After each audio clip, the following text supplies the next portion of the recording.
ఒక వ్యక్తి తన జీవితంలో ఒక వేటు కొడితే తిరిగి కొడతాడండి, అతను బాధ పెడితే తిరిగి బాధ పెడతాడండి.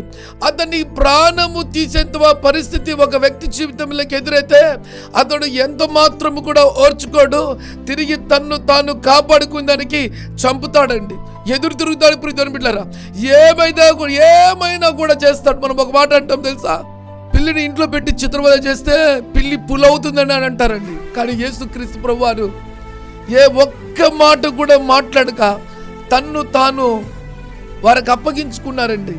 మీరు ఈ దేహాన్ని ఏం చేసుకుంటారో చేసుకోండి, నేను ఈ లోకములో దేవుడిని నిరూపించుటకు నేను మిమ్మల్ని అందరినీ క్షమిస్తానని కలువరి సిలువలో క్రీస్తు తన ప్రేమను చూపించి ప్రపంచంలో ఉన్న ప్రతి బిడ్డను, ప్రపంచంలో ఉన్న ప్రతి పాపిని క్షమించుటకు ఆయన దేవుడు కాబట్టి, క్షమించేటువంటి వ్యక్తి కాబట్టి వారి పాపములన్నిటిని కూడా కలువరి సిలువలో దేవుడు క్షమించాడు. ప్రియమైన బిడ్డలారా,